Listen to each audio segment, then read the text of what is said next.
As a matter of fact, I am, Fred. That's great timing. Stylo, I love when he's running this because it always comes back at the right moment.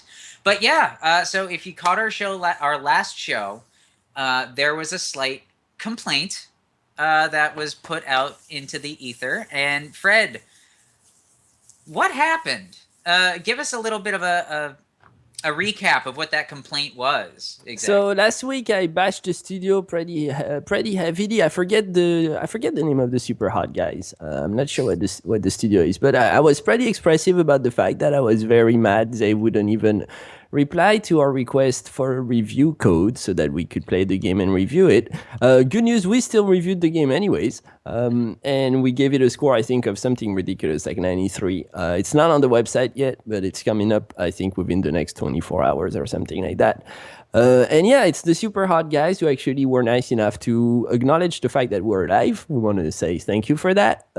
Very much appreciated that you recognize that we're live, and that's all I asked. So I feel like they deserve a sincere apology for me to bash them. I should not have bashed them. I'm sorry, Steven.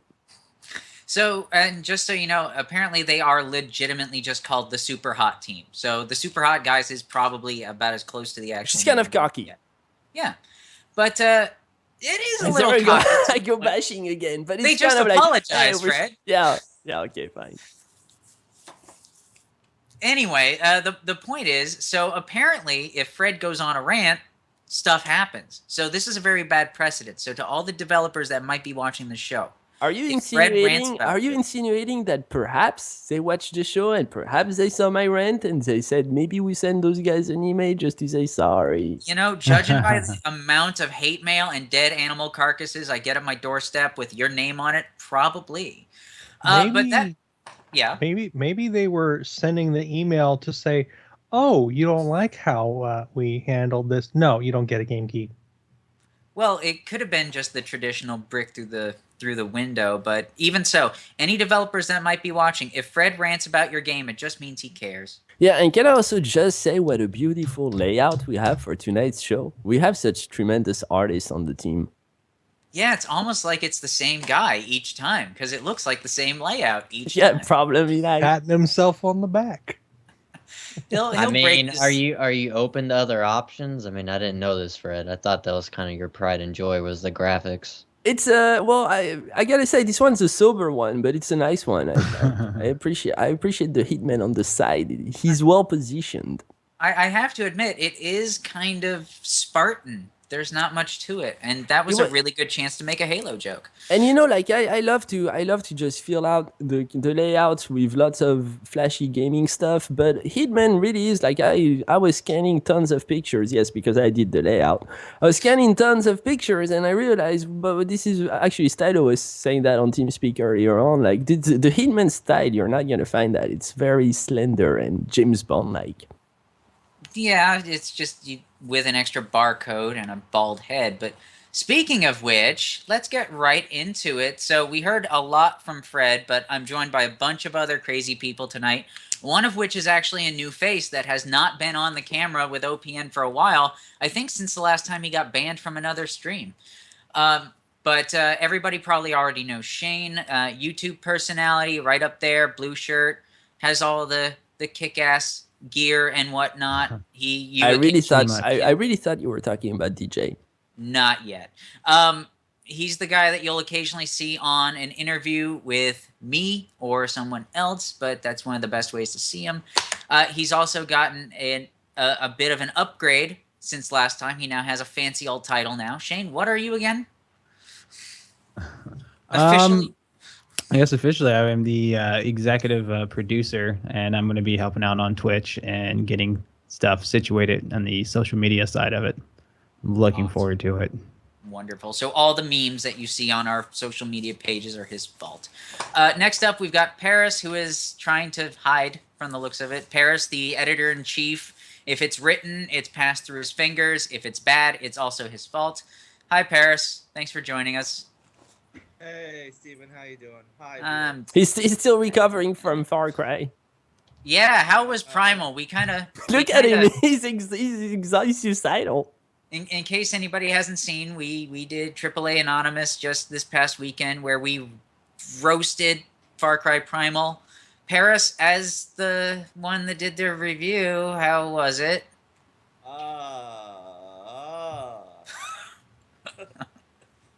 Okay, Getting- yeah, that's about it, actually. Getting shades of Mad TV on that one. Can Yeah, I ju- Fred. Yeah, can I just say that after Far Cry Primal, I've never been so close to Ubisoft in a very, very long time. Last week was, okay, Far Cry Primal, god awful. And just this morning, I wake up and I'm like, I'm going to test The Division on Uplay again. And I boot the game and it crashes my entire machine. Like, the entire thing broke down and I went to the office with Ubisoft in my heart.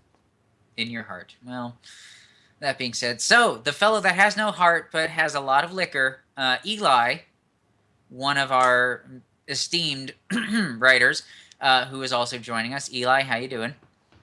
Oh, I'm doing great, and I love the sound you made there as you said it. I just had a little choke in my throat. I That's can all. tell I'm held in high regard here.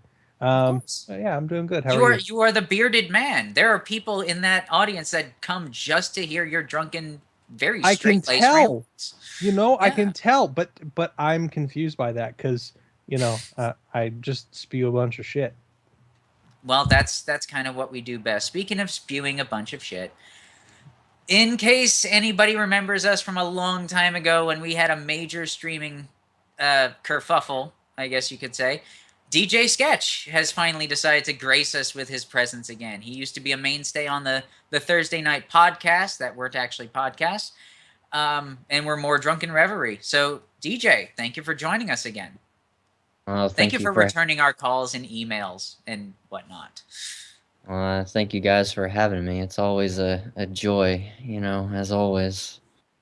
We gotta hold back that enthusiasm. So anyway, that being said, speaking of enthusiasm, like the title of the show says, we are going to go through a bunch of trailers real quick, and we're going to decide should we cover it or not. This is legitimately your chance to dictate what goes on the page. This is your chance to actually dictate what we review. It's going to be either a vote of yes, a vote of no, or a vote of God no, or mostly just yes or no. So we're going to get started with the first one that got me really happy, and then I found out it wasn't what I thought it was. So the first game on the list tonight is The Guest. And so if you could do me the honors, Shane, to tell me about the game, and if we know anything about the studio background, Fred, do you want to do that one? I'm not even in front of the spreadsheet, and You're not in front of the spreadsheet? I'm afraid that if I did that, nobody would understand. This is true. We need someone to translate this. So I just shared this to everybody right now. So anybody, Shane, if you don't mind reading the game description, and who wants to volunteer for the studio background? Eli, how are you feeling? Slurry. I do not have the studio background stuff in front of me right now. So that'd be a little right difficult now. for If me. you look right down there. Why don't you give it to somebody responsible like Paris? Do we have somebody responsible? Paris, do you want to do it for me then? Like the editor-in-chief? We had Fred, the Grand High Poobah and president, refused to do the job. We have Eli that refused to do the job. I feel like I'm in the WWE. Also, because after I didn't have it in front of me. I mean, I can read the background too. All right. Also, because I feel like if I read, then it's going to make me feel like I should not be commenting because I already just talked and I really want to comment. Especially Okay, well, now I have the studio backgrounds in front of me. So if you want me to do it, I will. I do. Shane, lead off. The Guest. The Guest. The Guest is a gloomy adventure full of enigmas where the exploration of your surroundings come to prominence. Puzzles, secrets, and riddles will help you discover who has locked you in this somber hotel room, and most importantly, why. All right, and then the studio description says, we are 4 graduate students in video game design and development degree from Madrid. It's not the best English. From the first academic year we started working together, we discovered that there was chemistry between us, and we shared a similar vision of the video game industry. At the end of our degree, we decided to get together to start our own path as an independent studio under the name of Team Gotham. Okay. So far, I'm just based on the trailer itself. This is looking very, very nice. What is anybody's opinion on this so far? Fred. Don't sound all excited. Fred. Yeah, I know. Seriously, I think it looks amazing for 4 guys graduate students from Madrid. Looks up, but honestly, the Spanish game developers in the indie scene, we've already interviewed a couple ones. Some with Kickstarter projects. They're not, and I hate to draw like kind of a general. I hate to generalize, but they're not the best fundraisers. But damn, they like from an artistic standpoint, they are superior. It's amazing the stuff that comes out of Spain, and this looks beautiful. I don't know that I'm always kind of skeptical when it comes to horror as a genre lately, especially from the indie scene. It seems to be overplayed a little bit, and I don't even know if that's horror. It certainly looks that way from just a couple screenshots and the game descriptions, even though it's defined as an adventure game. But so yeah, I mean, I'm all for checking it out, and bravo on the graphics and the ambient. Okay. Anyone else have a thought? Paris? Do you have a thought? My thoughts basically end down to it's very pretty. I'm not sure if this is a horror survival game or if it's a escape the room game or if it's some combination of both. But well, I'm not sure what was so scary about the really loud knocking at the end there. But rest of the good play, yeah. If it's a escape the room game and they're putting that much effort into details of the graphics, that is ideal. Maybe about Jesus. Maybe with Jesus, yes. With Spanish Jesus. All good. Good job, guys. Sketch, I don't know if this is necessarily your forte. I know the last time we saw you when you were, in your hole and whatnot, you were playing more like GTA 5 and some MMOs. But how do you feel about horror games at this point? Does Fred have kind of an eye? Is he kind of right in the fact that there's a lot of indie horror games out there at this point? Is it even on your radar? Honestly, the horror genre is not on my radar just because it's not my forte, but I would have to agree with Fred that it's kind of something that's just coming out at full force with everything for some odd reason. But has there really been much success with them? My personal opinion, no. I mean, what was PT the last one you actually hear about? Well, I mean, you've got Visage, you've got I have Layers to agree. of Fear. You got a couple of other but look, games. sorry to butt in, but Layers of Fear, Eli, you reviewed it and you said absolutely, you gave it a great score. I think one of the best scores that we have on the website. And it made, at the end, Sketch is kind of right in the sense that it's a game that made very little noise in the industry. I don't know that it didn't make a lot of noise because realistically, like people who are into horror games, the vast majority of them know about that game now and have at the very least been watching it if they haven't been playing it. It is a really awesome game. And for me, somebody who is really, really into horror, I can say outright there have been very few horror games, like serious horror games, for a very long time. So that now there's a whole bunch of indie horror games that have been kind of churned out, and a lot of them are crap. That doesn't bother me so much because, out of all the crap, you still wind up with some good ones, which is what I was waiting for such a long freaking time. Like, it's one of the reasons why I was so happy with Layers of Fear, because it was just amazing, and it had been forever since there was a horror game that was anywhere near that good. And guess what? Surprisingly so, I'm very, very wrong. If you go on Steam, the game is overwhelmingly positive. It came out February 15, and it already has 3,665 reviews, so it did make a lot of noise. That's what I'm saying. I'm not that surprised either, considering that Layers of Fear and Visage both have gotten a lot of press. I don't know anybody else's opinion on horror movies, but I've been pretty much raised on them. And I've never seen a horror game get this much outside gaming press. It's getting coverage from Bloody Disgusting, Fangoria Magazine, Rue Morgue Magazine. All the major horror publications are covering this thing. And so is that simply because of the whole PT debacle, to bring it back to gaming tech and industry? Is that simply because Konami botched it with PT or not? I don't think so. I mean, there are a decent number of people that were really excited with Layers of Fear because it expanded on the PT formula. Mhm. But at the same time, again, there was a very long time where it was rare to find an even remotely decent horror game out there. That's Like, fair. so for horror fanatics, it's kind of exciting to see a really good horror game come out. It's rare. And on a side note, also, Grace of Light is actually right. I kind of agree with him or her. What I see does make me want to play it, but I wish she or he said it looks so awesome. I wish the trailer gave a little bit more info, and I feel like that's fair. And I don't know if the fault is on our end though, because sometimes we just pick the shorter trailer, and there's like more game footage if you check out the website. But it does You give trying to you. say we're lazy there, Fred? I don't know. No, it gives you. It doesn't give you enough to justify a sale. That's for sure. Well, so that's actually a pretty solid question. So unless anybody else has a thought that they want to throw in for the guest, the big question is, should we cover it? Even though there's not a lot of information in the trailer, is that just enough to warrant an actual coverage? If you're in the chat, say yes or no. If you're on the call, say yes or no. Final thoughts. Fred, we'll start with you. Well, Shane said something. Everybody knows what I'm thinking of horror games. We don't, Shane.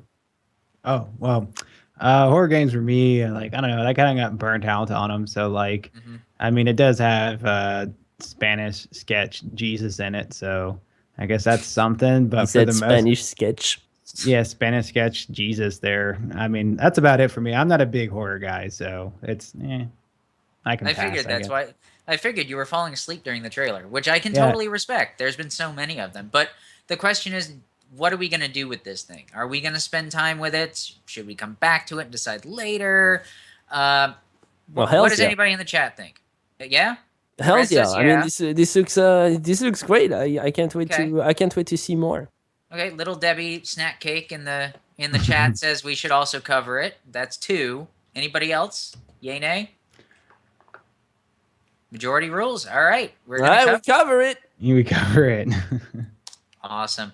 So, that being said, we can end this trailer as we begin it again. We're going to end it anyway.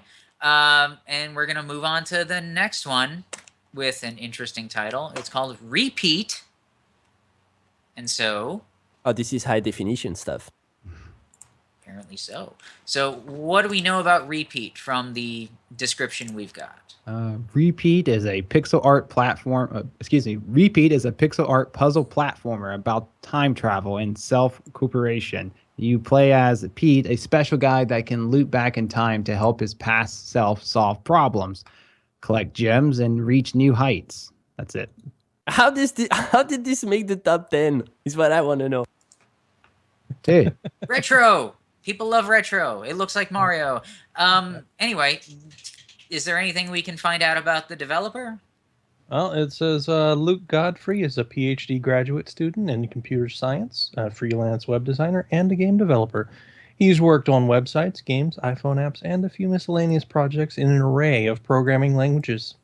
Shane would play the crap out of this. I can Man, already you feel... could jump on like your own head. Like that's cool. Wow.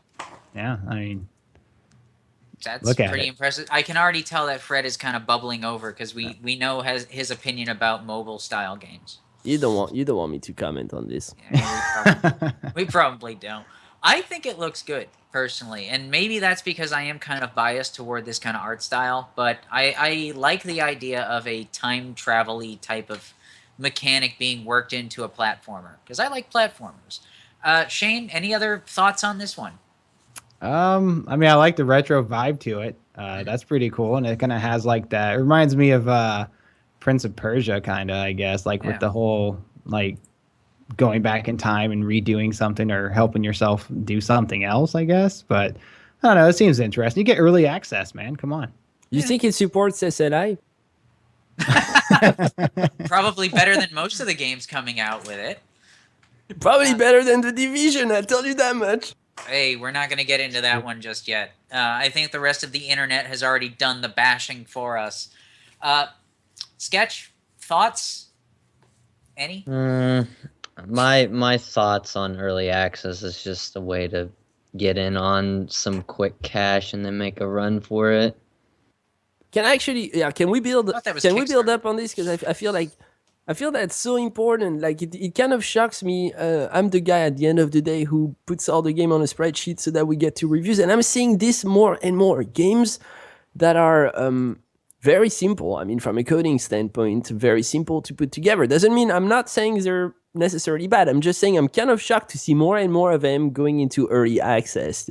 Is that, you know, I think there's a good debate right there. Like, is that, can you really justify an early access for a game that simple? Honestly, I don't think you can because of the simplicity of it. Like, why isn't it a full game? Like, why hasn't he dedicated more time to just making it a full ride out game instead of putting it on early access? Like, you know, it seems to me maybe he's just trying to get something out there, and then when will we see more from it, you know? Yeah, what is the motivation for the developer to put a game like this in early access? To be honest with you, it's the same thing that I think we've said in negative connotations before. Paid beta, essentially. You get the community to buy it, basically funding the thing or early sales, and you get the community to weigh in on what could make it better or why is it crap. That being said, I can't necessarily really put a stamp of approval on that because it seems kind of underhanded to me. I'm not saying this fellow's doing it, but for a computer science student to make this is not something that I myself would play, even though I do like platformers. This is something I'd play for maybe like an hour, 2 hours, and that might be it. It's probably only like an hour long. Yeah. Well said. Probably Yeah, takes- Steven. Do you think it takes longer to install than to actually play the game? Depends if you're a completionist or not. I don't know about that. Still. Eli, thoughts, Paris? Not thoughts on Paris, but just thoughts on the game. Well, I Yeah, would what do you like to think, visit Eli? Paris someday, the city. I mean, but I don't know. It just The city and not the editor in chief. well, I mean, I don't have a Yeah, reason screw to him. visit Paris, the editor. Yeah, well, I mean, when we do the get together thing, sure, that'll be cool. But anyway, I don't know. The game doesn't really look like my kind of thing. The time travel mechanic is a neat idea, but you know they've done stuff like that in other games before, and I don't know. This just doesn't look like it's really adding anything that I would care about at all. I don't know, man. It's got some like amazing field of depth. I mean, just look at those trees back there. It's fantastic. I'm gonna throw it into Definitely. the chat briefly, where I suggest any reviews said by Tom, because I can't say the last name. I'm sorry. I suggest that any reviews for this game by this site should wait until the game is out of beta. I have issues with early access in general. I agree. I'm so sick of seeing early access because no, you can't again, say that. to me, I can say that even for little games like this. Even for bigger games, there's too many instances where a game gets all these people funding it through early access, and then, we're not going to finish it. It's not going to work. It's not going to happen. And it's the same reason. Yeah. Yeah. It's the same reason why I am a little bit burned by the idea of Kickstarter at this point. Because so many projects start and then they never actually finish. It pretty much boils down to that thing you can already do with somebody else's product, do ours, because we make a really shiny video. And I sometimes wonder if that's what Kickstarter kind of boils down to, for games, anyway. Paris? Yeah, no, nothing really stands out to me in this. Like, I feel like if I've gone to a Flash game website in the past, that I probably have played a game like this with similar, or if not the same, mechanics. This is just basically like what those team games where one person does something, the other person does something, except you just do it as one person, like your own buddy. Newgrounds would probably have this. Yeah, man, that's repeat. And to throw it back into the chat again, Caitlin, the one that wouldn't take our call, who's actually in the chat, here. Oh, yeah. How nice of you to grace us with your presence, Caitlin. who didn't want to join us tonight. for I'm ca- International Women's Day. Didn't want to join. I'm counting Heather. Is it bad that you get anxiety watching this trailer? I get Ow. anxiety watching this trailer too because it kind of tells me where games are going sometimes. Yeah, it's going toward the mobilization, isn't it? We're all going to have games boiled down to this. How do you feel Like, about what's- that, Fred? Like, what's the point of the I'm coins? excited. It's great. What's the point, Shane? What's the point of the gems? Like, I don't get it. Collections. People like shiny things, I guess. I mean, they got a time on there too, so I mean, I guess you can be like competitive. There's your E4I right there, You know, that's actually a really good point. right there, dude. Up to a strong start. You know, the funny thing I like about this is that we're all bashing this now, but we We're probably not. all would have. I kind of am, because in this current state, this is not something that should really be out there. I just feel like this is another angry Flappy Birds thing where we can all knock it, but watch this thing just explode. Because the internet's weird that way. Yeah, but the problem is the trailer is so basic and it shows absolutely no innovation of any sort on the most basic mechanics out there. You So can flip switches, man. oh well, yeah, it's been there, done that. So Speaking yeah, I'm bashing too now, but yeah, I think we should move on. Yeah, we are definitely going to move on. So I think it's a pretty fair statement. We are not going to cover this thing. I think it's almost unanimous, not in its current state. So maybe we'll come back. I know. Maybe we'll come back at another time, or maybe we'll just, while Fred's in a drunken stupor, we'll get it posted to the site. Who knows? Weirder stuff has happened. So we're going to move on to the next one. Wow, it's a really happy one, too. Or maybe actually I bring in the developer into my new show, OPN Oh. Essentials, a podcast only on iTunes on early access. A podcast that Steven calls the pirate show of OPN, because I invite absolutely no one and it's just me and the developer. Check He's it only out. saying that because nobody actually listens to it. Nobody listens to it, but they pick ours. They pick Shane and my interviews over his. So Yeah, and my first one is actually tomorrow. Yeah? And it will be posted tomorrow night because the production is pretty quick on this. And it's on the Solace project, which is in early access, just came out.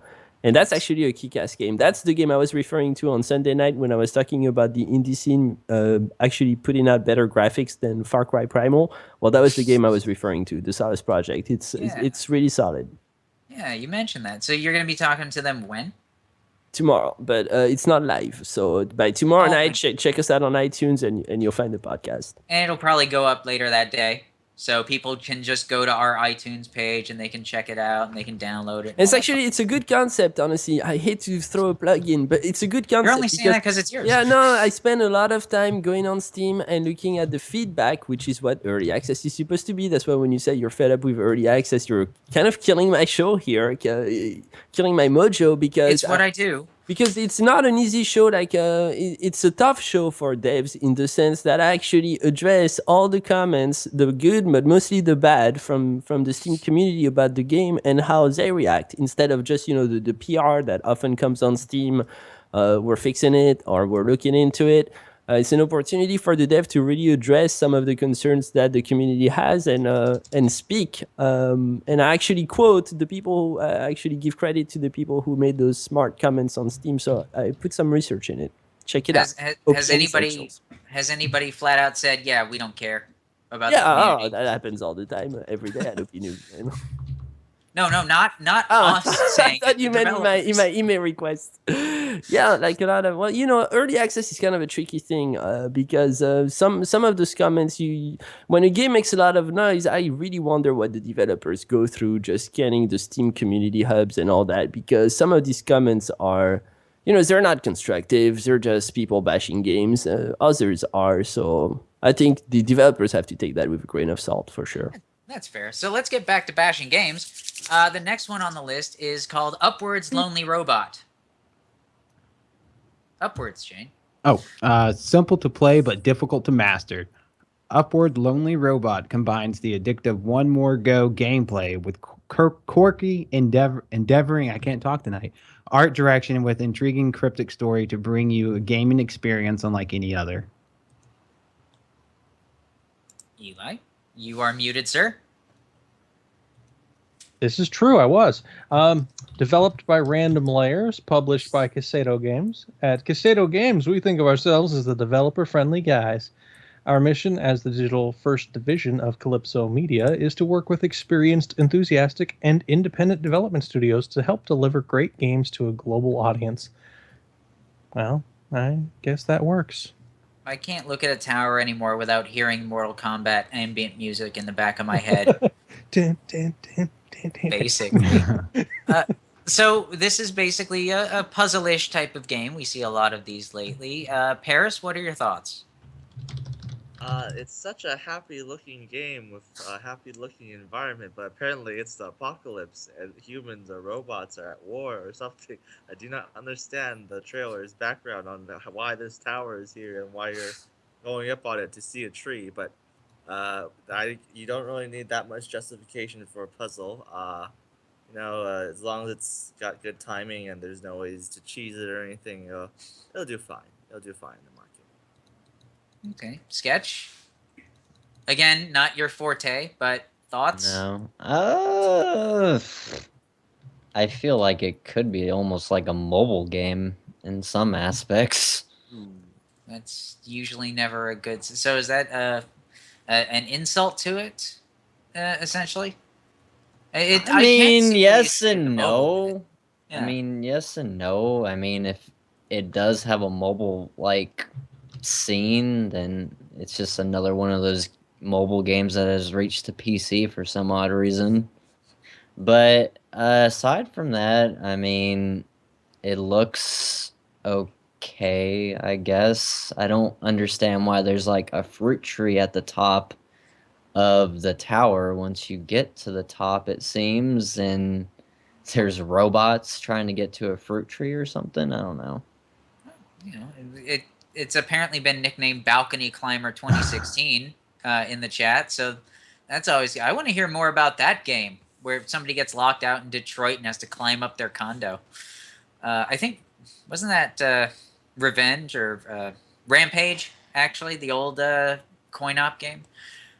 Fred, it's already been mentioned. It looks kind of mobile-ish. Yeah, I won't get into that. I'll just say that if the show continues down that road, and if that's what we're looking at this week, I might as well reactivate my subscription for World of Warcraft, because apparently that's the best game out there still to date. Wow. Bottom line is, I'm not gonna say anything negative outside of what I just said, because I feel like I'd be insulting our vice president's mother, who's also a PC gamer.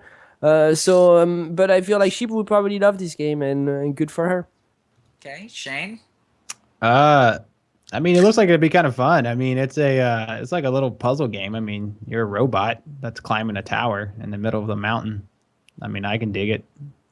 All right. Well, that's a couple of pros on It's got that like one. bugs in it too, I guess. I mean, you're trying to get to a tree, man. All right. Eli, thoughts, and then I think we'll move forward after voting on this thing.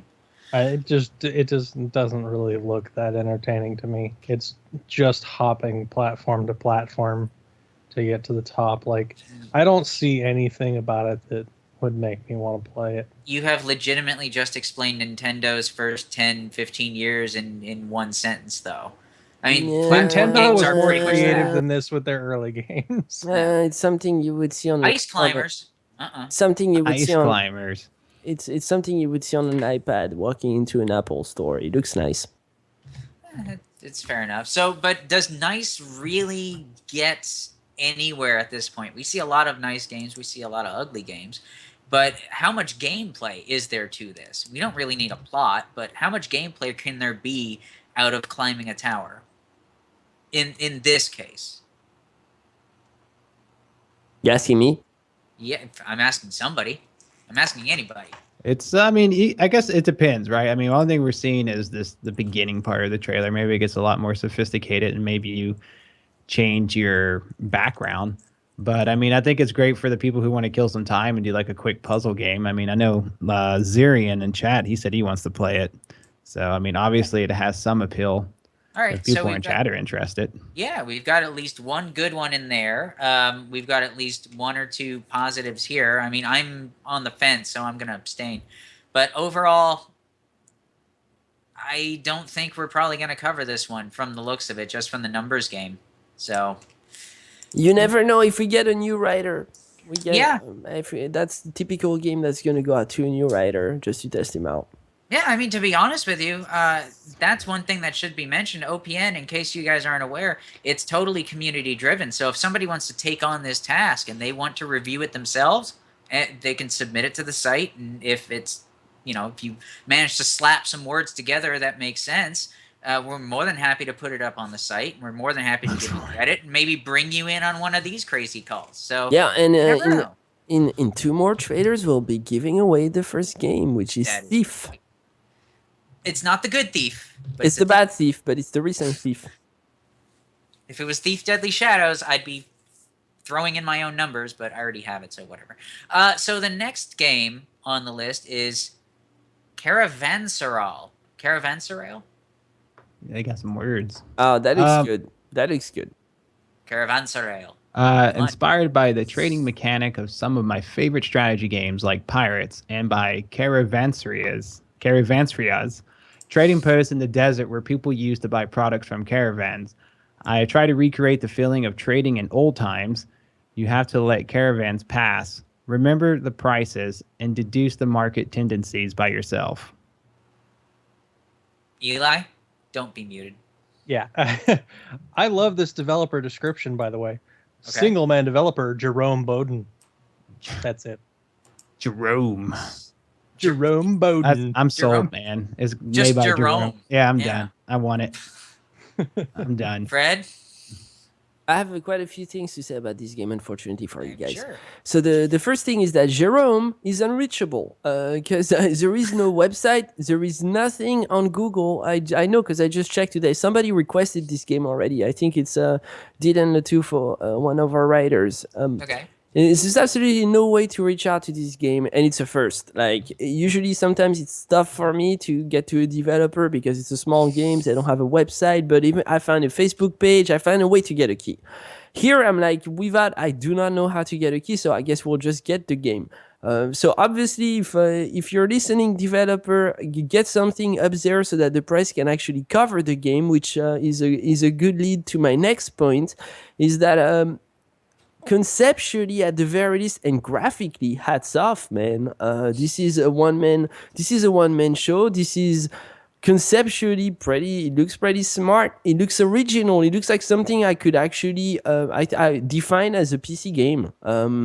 In opposite to the 2 other traders we saw, and maybe I'm judging too quick. At the end of the day, it's just a trader. But what you're offering here has some appeal, I think, to the PC gaming audience, and it's so great that I can say this tonight because I have such little opposition. So yeah, I'm all for it, and I can't wait. I can't wait to get the reviewer to give you some feedback and yeah, it looks absolutely. I really like the graphics and the music, just the production. Everything kind of comes together for a one-man show. I am impressed. I gotta say, I mean, the description of the game is kind of meh. At first, I was thinking it was going to be something like a spreadsheet simulator, which we've done a few reviews of those games. There's in the nothing wrong past. with that, though, Steven. There's nothing there wrong with can that. be. Yeah, but Well, I mean, like, it's not necessarily a bad game. Like, No. By the EVE description, Online, man. the description, yeah, EVE Online, my favorite Excel spreadsheet simulator of all time. Just Well, what I need. I mean, whether you Capitalism, like it the or not. game. Sure, and I've never played it, but I know the guy recording the call right now is probably infuriated by your comments. He probably is. No, because I haven't said anything negative about Star Citizen this week, so I'm going to abstain from that because they're actually going to release someday. But getting back to the topic here, I am actually pretty interested to see where this goes. Paris? This seems like something I'd be happy with if it were more like in the middle of another game, like if it were a trading minigame mechanic. Yeah. Like sort of a bigger, overarching something to make trading interesting besides looking at numbers and look. Oh, hey, look, that's low price, so I'll just buy it like I do with all stores I've ever been into. All that good stuff. Okay. So Shane and I are pretty much sold on it because Jerome, man. Jerome made it. Yes. Yeah. Jerome, man. He needs to be an unlockable Love that guy. character. Love that guy. I'm telling you, man. He's an unlockable I'm gonna character. just find out if Jerome is a real person. Because if Fred can't find him, I'm presuming he's in WITSEC. You know, maybe he's in protection. Man, he's trading right now, dude. He be Yeah. trading, man. He's busy, bro. He's just Eli, your thoughts? making the green. I don't know how much there really is that I can say about this. It doesn't look all that good to me. Oh Okay. wow. All right. Wow, so wrong. Sketch. Camel love, man. So many Sketch, plays. your thoughts? I give points for originality. It's definitely something that I don't think I've seen before. I think it will get like a stock trader's like interest, like bar none, if they want to play a game on their computer. But definitely originality. I like the artwork behind it. But I do agree with Paris in some aspects that it seems like it could be a mini type of for another game, in game, like a trading type thing within another game. So we've already had somebody in the chat say this is the kind of, and it's Caitlin again. This is the kind of game that they can see their parents playing. I don't. We've know if already that's had really someone in the good chat thing. say that I look like the Hitman. Yeah, you apparently do. The problem is you talk too much to be hit. I disagree with that opinion anyway. You don't look like Hitman. No, No. he has to Sequentially. look more angry and whatnot. We don't even know And, what you know, a nationality little- Hitman is. Should I go wear a red tie? I can come back with a red tie. Needs to look a little more built too. Like I don't know. He doesn't have the muscle guy look going. I really Fair enough. Well, we'll have more debates on that later or never. I think. Are we about ready for a giveaway, Fred? Or are we No, gonna tease people more? I think Giveaway. no, We should. we're not at number 5. This is Oh. number Yeah. This is number 4. Yeah. So next one, and after that, the So we're gonna tease people a little bit more, is what oh you're yeah, saying. yeah. You could have just said yes. Oh yeah. Wait, say- I thought this is number 5. That's No, number 4. we're counting backwards. Isn't it number 3 actually? It's a, yeah. Oh it's- yeah, I we- see. We I went see. through 4. No, the first Fred. is the game. Ah, okay, Yeah, go. the See, go. first, that's the I thing. see. 47 me could hit you. count. Is Don't the make me thing. hit you. But 47 could count. I'm just saying. He has to keep track of all his Is the people he takes Hitman. down. Yeah, and Don't all make those. me hit you. contracts. Anyway, so the next one is Love is Blind. Mutants. Not sure how to read that. Love is Blind. Mutants is a stealth game. Excuse me. Mutants is a stealth game that relies on characters' mutant powers in order to overcome obstacles such as guards and blocked pathways. The game utilizes a low poly, high contrast aesthetic akin to early PlayStation 1 games for that genuine, no frills, nostalgic gaming experience of yesteryear. Wow. And Hybriona Labs is indie game developer based in India. It was founded in 2013 by Rajkumar Pramanik RJ Pros. He has been making games since childhood, but entered in the video game industry from 2012. Okay. Shane, you have a thought on this one since you already whispered yes? Yeah, well, I'm happy that it's made from India. That excited me. I don't see many India games, and it's a stealth game. So I'm excited. I like stealth games, and I like the way the guy's like walking. Like it's it's like he's got to take a dump a lot, and it looks pretty funny. I mean, I don't know. I kind of like it so far. Only the highest of highbrow humor here, folks, at OPN. Truly. Paris? This is fascinating. I feel like I'm looking at the three-dimensional version of the mechanic that we just saw in repeat, but like with other mechanics. Yeah. So that's so a you're very saying it's creative way to interpret to like show off telekinesis as just a ghost of yourself going somewhere and pushing something. That is, no, I like this game and I like its design. It's simplistic stealth game. Sort of reminds me of that one other game. What was that called? The one with the espionage. Something incorporated. It's fine. It's good. I like the I mean, dude, I told you Repeat's gonna go somewhere, man. I'm telling you. And you get to turn into a fern, dude. At our rate of luck, probably, yeah. And hey, you've got ragdoll physics in this game. That's always a plus, right? Oh, absolutely. Who wouldn't want to a whole body that feels as light as a dandelion? That's great ragdoll physics experience. Well, I mean, I'm gonna say yes because I'm a sucker for any stealth game anyway. So it's definitely gonna get a yes from me.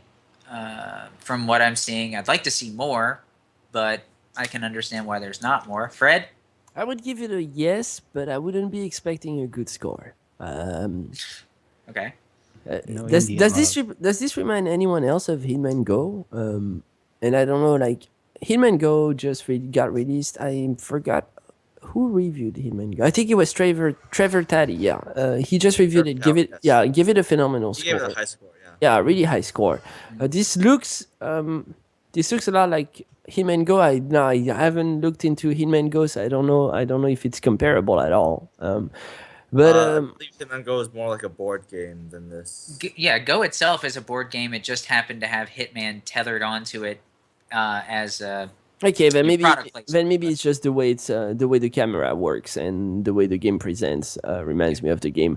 Yeah, I don't know. It feels sluggish. It looks and feels sluggish to me from the trailer. I don't know if this, but yeah. Like I said, I think we should review it. I wouldn't expect a high score. That's fair enough. Any other last thoughts before we start giving things away to our audience? Anybody? Going once? Going It's a twice? game from India, man. That's all I have to say. Yeah, India. It's They a need game to from hook India. up with Jerome. India does not have, and I speak out of experience because of Akash Joshi, one of our very first writers who did Hotline Miami 2. India does not have Steam and is still playing Diablo 2.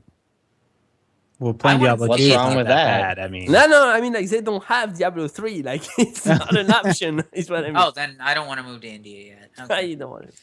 I mean, Diablo 2 is fine, but still. Oh, anyway, so this is going to get a yes.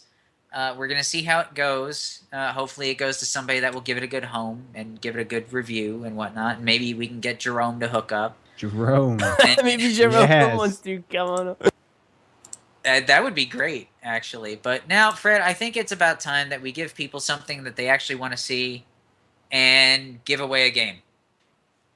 Yeah, so we're about to give away Thief the game, not the one Steven likes, but the very latest one, which got, I think, pretty heavily criticized, mixed reviews on Steam, but still like sold a reasonable amount of copies.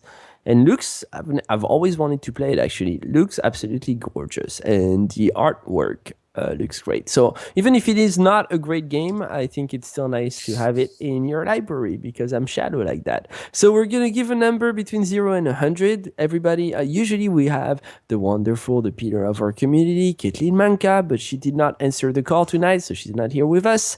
She's in the chat.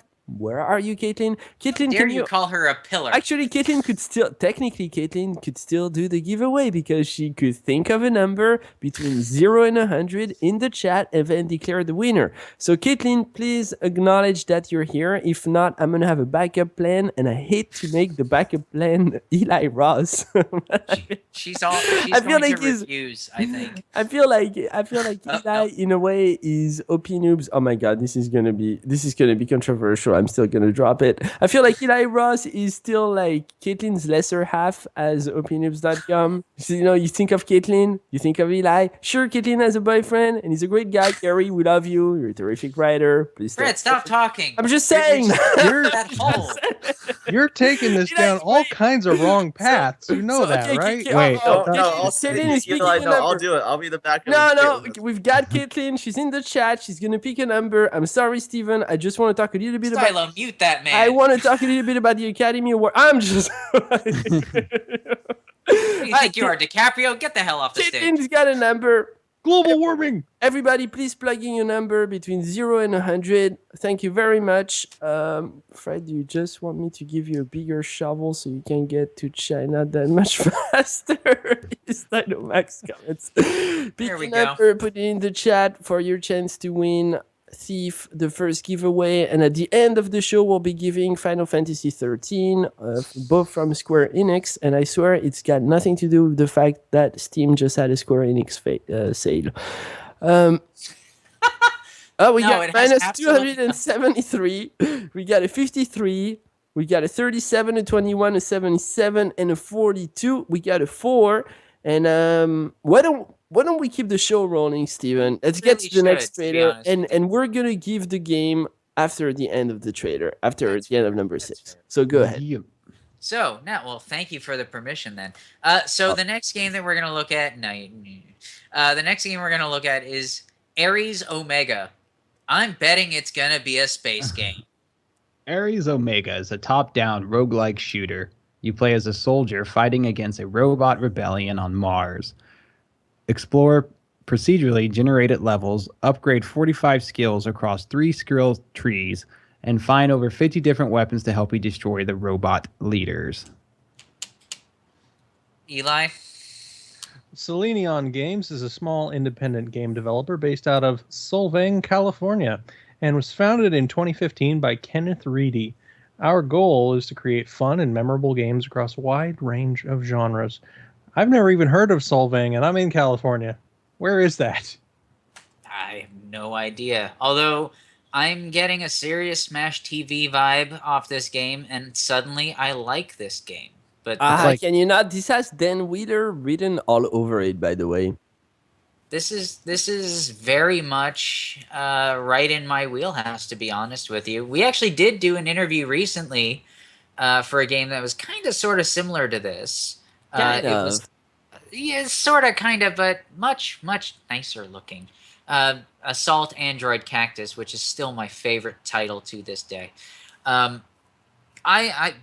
Lots of explosions. It's like the Michael Bay game here, but again, I like this kind of perspective. I like this kind of play. Anybody else thoughts? Yeah, I mean, I think it looks great. I mean, it's like Contra. That's what I'm getting from it, like a Contra feel. Plus, you got talent trees. You can do ninja flips. Lots of explosions. I like it. The fire looks good. I think it looks great. Awesome. I'm excited Sketch, for it. you've been silent this whole time. There's explosions. You can't say no to this. You gotta say yeah. I like it for the most part. Like I'm getting a Contra Smash TV feel from it. I'm not a big top-down type person, but with the integration of upgrading skills and then being able to upgrade your weapons, that kind of puts me more towards of actually maybe wanting to try this out. Yeah. All right. Fair enough. Anybody else? Paris? Thoughts?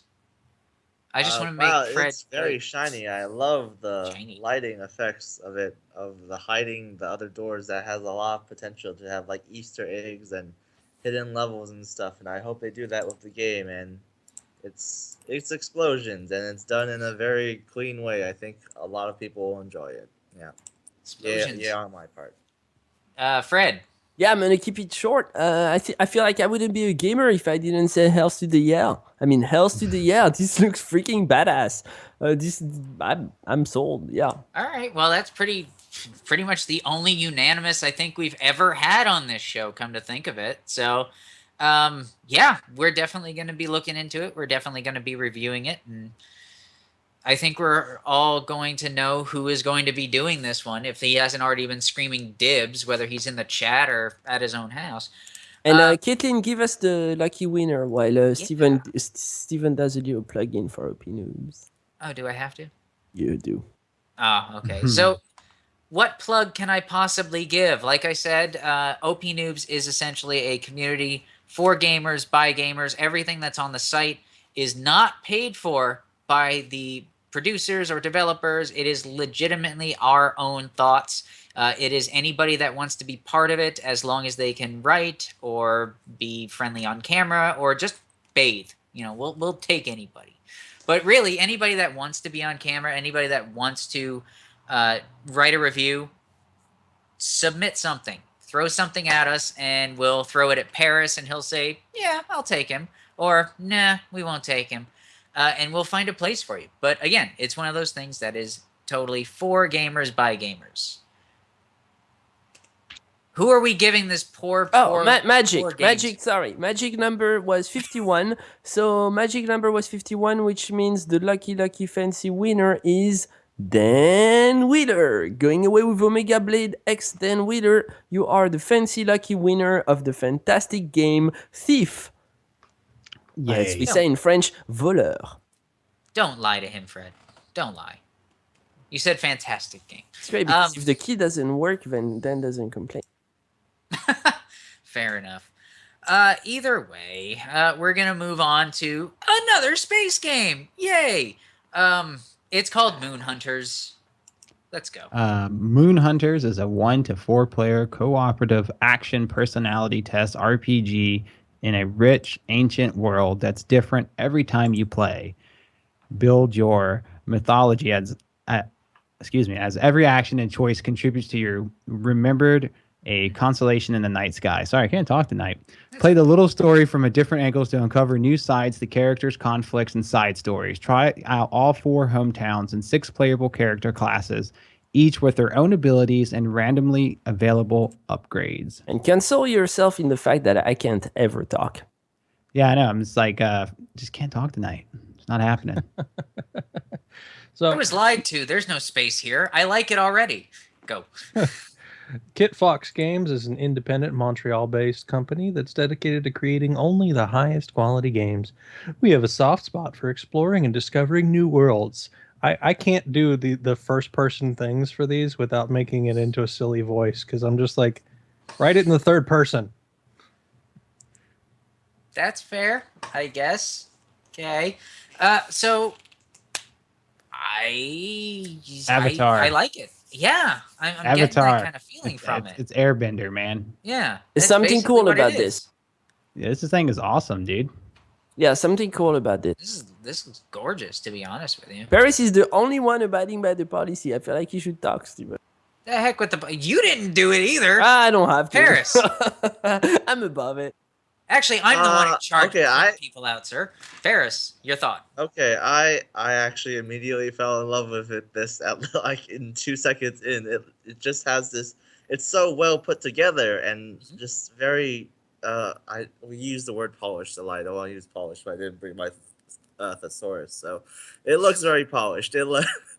That's It how looks nice. I enjoy it. And can I call dibs on this after I turn in my primal? As long as you turn in the damn of my primal, I think.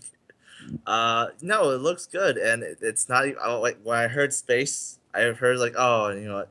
I'm growing to accept it because the space is just so vast of a place. So if we just threw a dart somewhere random, it'd probably end up in space. So that's why we're probably getting a lot of space games. But no, this is actually exploring the planets and exploring cultures or something, and has nice boss fight intros. I am on board for this. Yes, this game is awesome. Like this game's gonna make an indie box. Watch. This I game can looks almost good. guarantee it. It's gonna be an I'm indie screaming box. for one. Yeah. And I even like their logo. Great logo. Yeah, everything about this game is amazing. I can't wait for this game. This is like exactly what gamers want right here. Yeah, I'm totally sold on the art style. This is the kind of game that I would play, even if the story was crap. And I don't like playing games with crappy stories, although my Steam library might say otherwise. Note to self, I is- think interview request. I think this is. I totally I agree. really want to talk to these people. Yeah, absolutely. Yeah. What more can I say? It's very rare when everybody is basically in agreement. So I'm just kind of flummoxed. No, this is absolutely gorgeous. I say absolutely yes. Well, There's yeah, no other question to it. I mean, it's like I what just Caitlin. It's watched like what the trailer. Caitlin's saying is like she said. This is what she wants from a space game, and you know what I want Yes. from space games, which is action, kick-ass scenes, and just badasses, and that's what this is. Like that's how a space game should be. Fun. I just want less space. I'm kind of feeling like this is what was it? Nuclear Throne. I'm seeing that kind of feel from it. Shane, you have indie box like I do. You get that kind of vibe from this with just really Yeah, nice- I mean, I do, but I want to say that this game is a little different, though. I think this game is they know what they're doing in this game, Yeah. and I can see where they're going at in this game because it's kind of like being able to explore the planets, but a little bit more than just walking around on the planet, like being able to interact with the different cultures and like team up with people while you do it. Like that's pretty neat. Like I gotta admit, that's pretty awesome. Awesome. All right, so I think that's pretty straightforward. So the next one, which I want to know who I can yell at for this title. I really want to know who I can yell at for this title. Just don't be racist. Most people just call it Firefly Diary. I'm not even going to bother with whatever that first half Oh, that's is. I'm NIS. sorry. That's NIS. You better be nice. I'm not going to say anything negative about it. I'm just going to say it's the Firefly Diary. So please, Shane, if you could, tell me about this Absolutely. thing. The Firefly Diary you will guide Min's escape from her dark confines by controlling two fireflies, Lumen and Umbra. Direct minions' movements on Lumen and destroy obstacles as the shadowy Umbra. Untold mysteries await as you guide Minion to the surface, overcoming traps and puzzles along the way. But be warned, the shadows are never far, and they're always hungry. Oh How yeah. is it pronounced? Do you know, Shane? I mean, you own it, obviously. It's when they named it, it was like something that they had htoL, Tolnick? but they call it Firefly Diary. That's Okay. actually what the developers call it, is Firefly Diary, and it should have been called that, but they had some licensing issues with that, so that's Yeah, why with Firefly, I would imagine. Yeah. yeah, I mean, I got the collectors for it when it came. Like, as soon as that game hit, it didn't actually get released here. It got released here on a digital format, but they Yeah. released a hard copy in the UK. So that's actually the one I have for the Vita, since it's like region free. So that being said, Eli, tell us about the developer publisher, and then Fred can take off. Apparently. Nippon Ichi Software Incorporated was founded in 1994 in Gifu, Japan, as an entertainment company. Since then, Nippon Ichi Software has grown into an international company focused on creating innovative video game products. So, Fred. Thanks, because I feel like I have an interesting remark to make here. Okay. Remember, I think last week I talked about a game, and Paris was agreeing with me. It looked great. It's still in Kickstarter. I forget the name now. It's a Kickstarter project, and it looked great. But basically, essentially, we came down with the conclusion that sometimes great artists don't necessarily make great games. And that it just they kind of just picked the wrong medium at the end of the day. This is the game that this is the game where where I dropped my argument like a true Frenchman, and I basically look at this and I said, I don't care if the game is fun, I want to play it. So you're giving up, is what you're telling me. Because I'm You- a sucker you as the for French- Japanese artwork. I am a total sucker for Japanese lot of people artwork. are. Like I look at this stuff and I just want to be drawn into it. I just want to be the gameplay. If I can be critical, even though I think NIS America is a great freaking studio and very supportive of OPNoobs. Thanks for tweeting about us today. This is my plug. I look at the yeah, shameless plug. I look at the gameplay and I think, this does not look all that fun to me, and yet I would tell whatever the game costs, I would drop the money for it because wow, it just looks like it just looks amazing. And it's funny you mentioned that, Fred, because there are a number of games that we see where it's the art that really saves it from being a game that we don't want to deal with. Like, for example, Devil Daggers, we were just talking about earlier today, where the art style saved the game from being just written off as just some one-note thing. Isn't it the but- opposite when it comes to Devil Daggers? Isn't Not it the art necessarily. style really? I don't think so. I thought the art style, well, for Devil Daggers, which has also been shown on this show, I thought the art style was what, to me, kind of redeemed it. Otherwise, it would just be a standard shooter. But NIS has a pretty good pedigree, considering Yeah. what else they've released in the recent weeks or months or, hell, even years. So, again, this is one of those things where art style, I don't care if the trailer doesn't tell me much.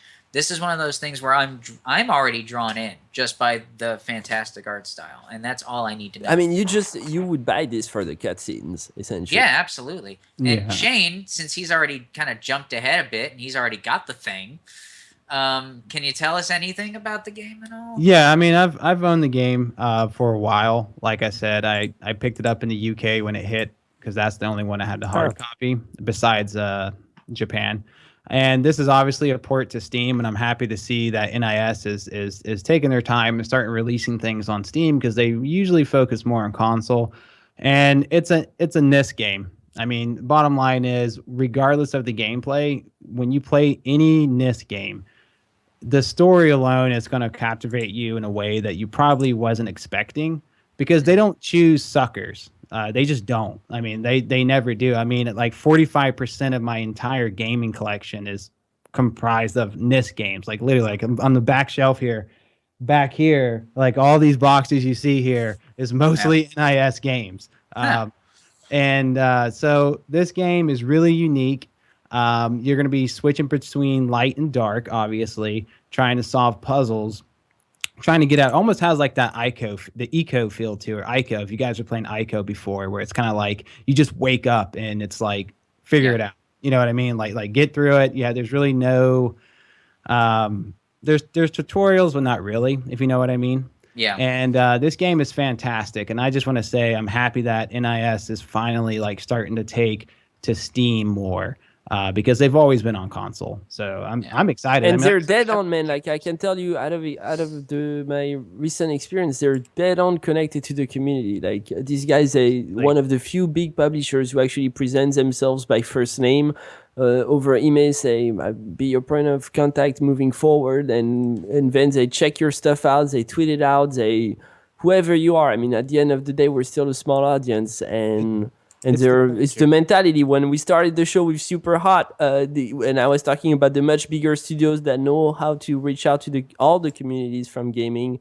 regardless of size. Well, I feel like NIS is a proud example of that. And it's the culture, because the biggest thing about NIS is that they don't choose suckers from Japan for their games to come here, you know, and their fans are really appreciative of the games they bring here, because a lot of these games would never see the light of day when it comes to like publishers like EA or Activision. So they really take the time and bring out the heart of Japan, like the games in Japan that are really popular. They bring them here. And so a lot of the fans in the community appreciate that. And NIS was kind of built on the community. So that's why they're such a great company. I mean, they're still, in my opinion, one of the last companies that make the best collector's editions for video games. I mean, but all the power to them, honestly, because if you think about the Japanese market, that must be, and I have no like education on the Japanese market as a whole, but I'm pretty sure it's pretty easy to guess that it's kind of a hard market to pierce into. You know, it's the Japanese market. It's the first market when it comes to video gaming. So for them to export for them already to succeed in a country like Japan and not become an elitist crew, thinking basically we're the hottest stuff, then export their product to America and be down with the small communities, I think that says a ton about the studio's philosophy. And it's their approach too. I mean, they're gamers. So when they make a collector's edition, they don't charge you an arm and a freaking leg, man. Like, okay, like for example, like this collector's edition here for the game that we're talking about. I mean, this is just a typical Vita game. Comes in a nice box. You know, it has the art book. It has the soundtrack, the game. You know, it's a couple other things in here as well. And it's only $10 more. Like all their collector's editions make sense. It's usually anywhere from $10 at the most $20 more than from the normal game, unless it's something really, really ridiculous, which is typically rare. So they really keep in mind the community that surrounds them. So that's why I really like NIS, and that's why I have literally like 45% of my games is from them. So yeah, so you know what, Steven, I don't apologize to Super Hot. You just change your mind again? I just changed my mind. Why? The contradiction now. The contradiction. Yeah, because this is why you guys did so poorly in Wars. You realize that? Yeah. I mean, this is exactly why. I mean, I got so many NIS collectors back there. I can't even tell you, man. But they're great. They're great. So right, man. Shane is so right in what he's saying. It's look, dude. Look at the spirit with which a big studio can come into. I mean, and they care, right? They care. Yeah. Yeah, they care. They say, okay, we're gonna make a collector's. We're gonna throw a toy, soundtrack, art book. We're gonna put some other stuff in here, and we're only gonna charge you $10 more. They're not gonna say, hey, well, we want $150. They don't do that. And then they take the time. They don't just bring Japanese games here. They say, okay, let me get a game that's really good, and we're gonna make it look nice. I mean. And that's just one of the games, dude. I got like other games back here, but I mean, I love NIS like all the way, dude. All the way. Yeah. All the way. Yeah. Yeah. Well, I think that's a pretty unanimous decision on this one. Eli, DJ, Paris, anything that you can add for this love fest? Because I'm sold on NIS anyway. I was a big fan of Disgaea on consoles. I was a fan of Disgaea on Steam. And all the other games that they've released. I can't even recount them all. But anybody else before we move on to the last two of the evening? I I would say doing two double whammies, in a row. Like that's just something. Like I love Moonrunners was great, and then you throw this into the mix. Like this game just looks beautiful, and I'm glad it is coming to Steam because when I saw at the end of that trailer for PS Vita, I was all like, well, I'll probably never see this, being played at all. But that now that that I know because Shane, confirmed that it's coming to Steam, I'm excited. Like I can't wait. I can't wait for this, and I can't wait for Moonrunners either. Fair enough. Fair enough. Eli, I and don't be, really have be anything quick to add. because Fred's not here right now, so we can move on to the next one without a rant. Well, Hurry. all I have to add then is Fred sucks. But Awesome. I'm glad we agree with this. So now that we're going to hijack this, let's move on to the next one, Stylo. And I'm going to have to curtail my enthusiasm because it's Need for Speed. Again. Okay. Let's see. All right. Need for Speed is an online racing video game. Set in an open world environment developed by Ghost Games and published by Electronic Arts. Never Released heard for of the it. PlayStation 4 and Xbox One in November 2015 and to be released for Microsoft Windows in 2016, it is the 22nd installment, Jesus, in the long-running Need for Speed series and was Fucking full reboot of the preposterous. franchise. It marks the series' 8th generation installment and was the first Need for Speed title to only be on 8th generation hardware. It marks the franchise's first return to the import scene, tuner culture focus since the release of 2010's Need for Speed. Let me scroll down. Sorry. World. Yeah, that's it. I thought it would continue, but Need for Speed World. I'm not a big fan of Need for Speed. Sorry. Yeah. Eli, do we need to know anything about Electronic Arts? Yes. The pinnacle of evil that is Yes. Electronic Arts? Is Well, we that don't- Coolio in the back? Is that Coolio in the back of the trailer? Sorry to interrupt. It You say probably Coolio? is. It Did you say- is. did you It's say- Gangster's Paradise. Coolio. Oh. That's awesome. They did that. You're old, man. Yeah, I'm old. if Yeah, it's man. cool Now, that if they it use would a have been- 20-year-old song, sure. If it would have been Amish Paradise, I'd be all on That board. would be I love amazing. Yeah, that would be Paradise. better if it You was know Amish nothing, Jon Paradise. Snow. I agree. I love Gangster Paradise. That just was makes awesome. me think I don't Amish know, Fred, people you don't- doing these you don't- races in import cars. Hey, you don't knock it. In Lancaster, I guarantee you the buggy races are just that vicious. And Michelle Pfeiffer, man. Grace says we're boys, and she says, "Don't you have the need for speed?" What I find funny is like most video gamers, like hardcore gamers, are usually not in the cars. Okay. Oh, hold on. How can I raise my hands on this? Hang on. We still have to find out about this little indie studio named yeah. EA. EA. Not better than I Origin. I think have that. to. Yeah, sadly. Electronic Arts is a leading global interactive entertainment software company. They used a lot of adjectives on that. EA delivers games, content, and online services for internet-connected consoles, personal computers, mobile phones, and tablets. There's really no way that I can lead into this without sounding like an elitist prick, so I'm just going to do it anyway. 20-something releases? Isn't that How awesome? many friggin' times do you need to rehash Need for Speed? Fred, Okay. corporate apologist, go. Yeah, well, I feel there's a lot to say. There's a lot to say about this whole topic, and I feel like here we have two very important conversations.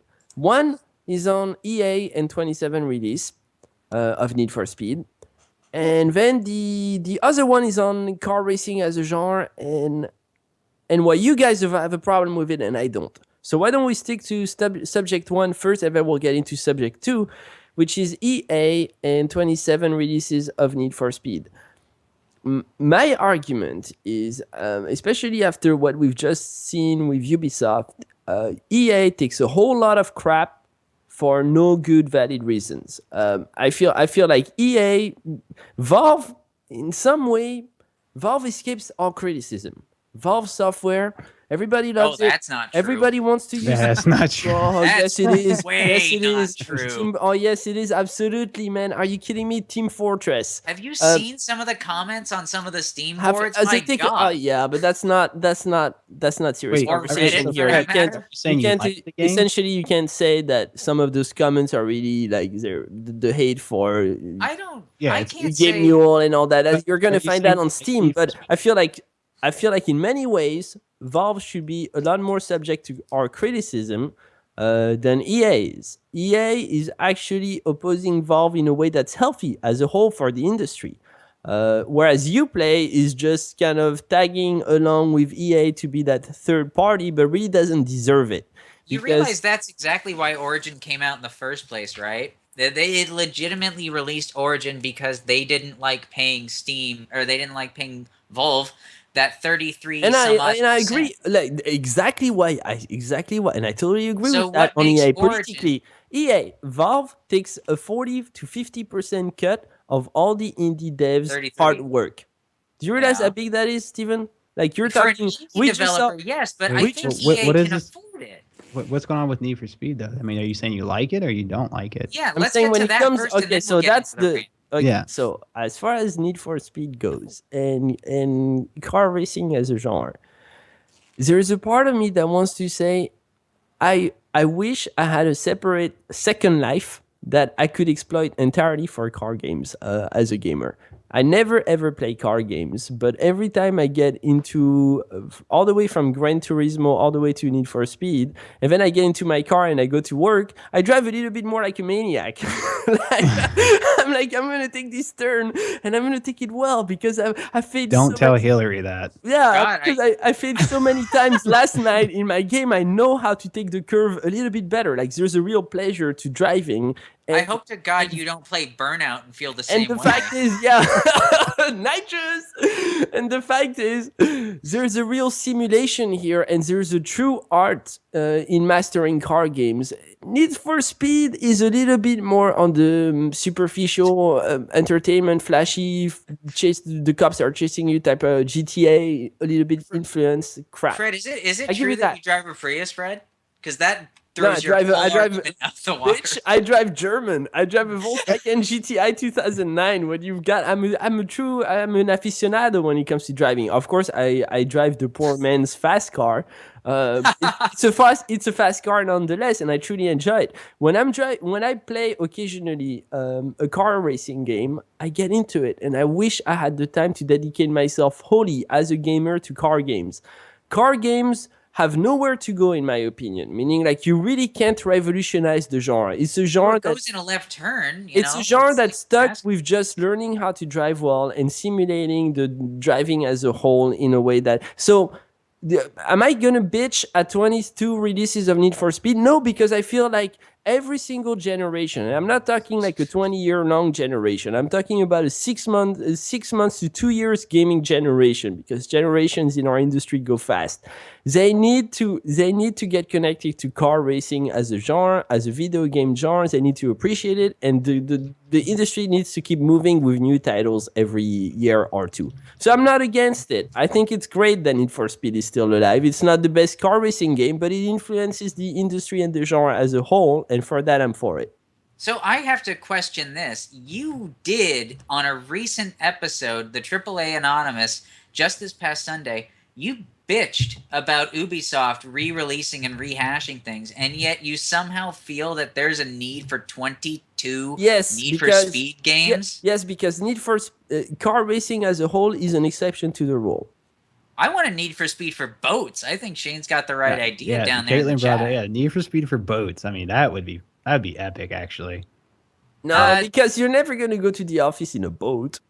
I mean, What if you think work on about the it, though. water? You don't know that. Maybe they work for the Coast Guard. I mean, most DJ, bring some semblance of sanity to this. Fred thinks that it's okay for us to have 22 Need for Speeds. Please tell him he's wrong. Okay, there is by no means should there be this many Need for Speeds. Like, it's fucking been drawn out to beyond its capabilities, in my opinion.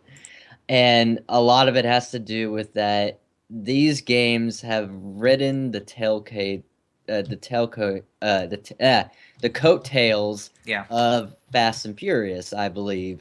I mean, what it was Need for Or vice Speed versa. Carbon. It was Need for Speed Carbon, right? I That agree. got into the drifting mechanics because the recent Fast and Furious was about drifting.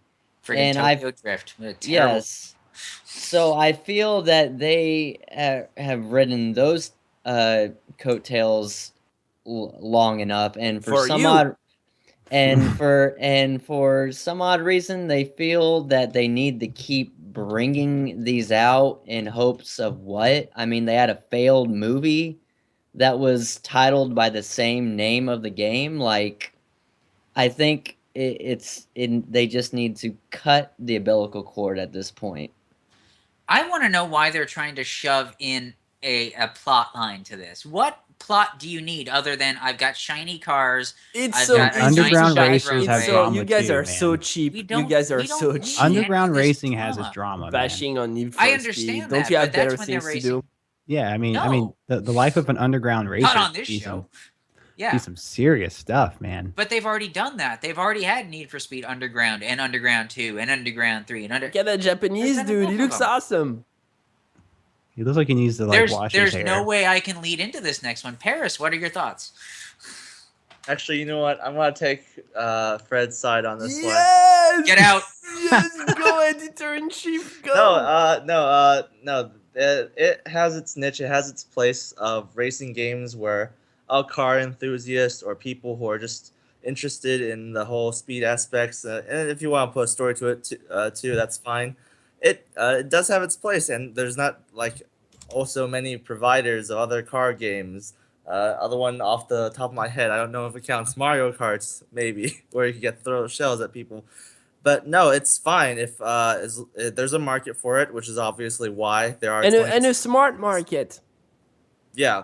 I don't know if I'd say a smart market. That's like saying the Oh mad. yeah, because I tell you what, brilliant that's where people. you're totally wrong. Is there's a real skill to playing Need for Speed well. There's a skill know, to man. play I Need feel for like this Speed, is for, like- but not after 20 friggin' versions of the same I feel like mechanic. it's for like 12-year-olds. I'm sorry, but I don't know. It's not. There's a skill to driving well. I don't know, man. Well- I like Mario Kart. Yeah. Mario Kart takes no more skills. skill, in my Oh opinion, than my driving god! in Yeah, You guys are a exactly. bunch of cocky. You see, Not falling Nintendo asleep makes and its dying way. in the shower takes Mario more Kart skill is than much playing Need better. for Speed. The Um, fact of the matter Go is, play how many Undertale. more- Oh no! Wait, can I? How can dare I you, sir? Yes, Eli. Okay, so Need for Speed has always been an arcade racer, and one of the Yeah. biggest complaints that people always had about Need for Speed coming from any sort of realistic racing game is that they do intentional rubber banding in the game, where when you're in the lead, everybody who's behind you gets more speed and you get less than normal to make it easier for them to catch up. So it's an intentionally easy racing game, and it always has been. So based on that alone, I would say it does not deserve 22 versions, and EA is just milking it. If it I was- tell you something. This is the best criticism we've had so far. So thanks, Eli, for See, that's the elevating thing. the That's why anti-Need we for keep- Speed debate. That's why we keep Eli here, because again, he's like Samson. The more Yeah, liquor he because drinks, it's true. Because the rest of you guys are just like EA, Need for Speed. We No, hate it. I- Let's go back I to love the Undertale. hell out of EA. Let's go but the back to problem is Undertale. Yes. 22 Undertale Racing. Let's do that. It's At just least that would be Eli had bigger. something called an argument. well, he didn't really have an argument. He had common sense that we all knew since Need for Speed like 7. The fact that it's repeating over and over and over. This is one of those things where we thought Primal should have been a mod pack released. Need for Speed shouldn't be re-released. It should be the game, and it should have all the DLC, and that's it. Because Like- there's nothing new. Like, I don't know, the way I see it is it's a racing game. So I mean, this rubber band thing that he's talking about, like that happens in pretty much any racing game that's like set up like No. an arcade. Like what I mean by like arcade, like even Mario Kart has that to an extent. You can. Yeah, so I mean, it's to me that's just what creates that whole illusion. Like, am I going to make first place? But I think the thing is with this game is if you didn't like Need for Speed 5 years ago, you're not going to like it now So that's really why you see so much criticism so fast, because people have already made their minds up about Need for Speed like 10 years ago. So like introducing it again, it's not changing the people who already hate it. That's how I see it. This is one of the things that's just wrong with the industry, is that to a point, it's not just gamers' fault. And I made that argument, again, during the AAA Anonymous thing, where it's our fault as gamers that they keep releasing this crap, because we keep buying this crap. The problem is, though, this is what EA has always done. I disagree so much. You playing Assassin's Creed freaking in London with its but at the shit ass game. Mechanics, here's the thing, though. If you improve upon the mechanics, you can legitimize EA releasing the game. But if you let me tell you something, Steven. EA is everything Ubisoft wants to be, but can't do because they don't have the skills. EA has the skills. EA is corporate gaming. Developers. They have AAA corporate gaming done well. Westwood Studios, for example, Bullfrog Entertainment. EA doesn't make games. Look at that trailer in front of you, man. Are you blind? Wait. Hang on. Need for Speed was originally an EA game. Now it's just being published by them. Like the developer on this. I don't care. That doesn't but you're saying that they're doing all this stuff to develop the game. They're not. It's another studio doing it. The company's philosophy, and what they produce, what they support is very much part of that philosophy, just like Steam in many ways. This is not something you should be shitting on to this extent, honestly. I don't think it's fair. You're just saying that because you want EA to actually return our phone calls. Because I couldn't care less. You honestly. lie. Well, No. Okay, would you be saying this about Call of Duty too? Do you say this about Call of Duty? Yeah, that's what I'm thinking. Like COD, exactly. I'm actually divided on Call of Duty, and you may not want me. See? Yeah, I'm divided because I feel like Call of Duty is the type of game that every now and then they're really putting the effort. Like the one with Kevin Spacey. Where?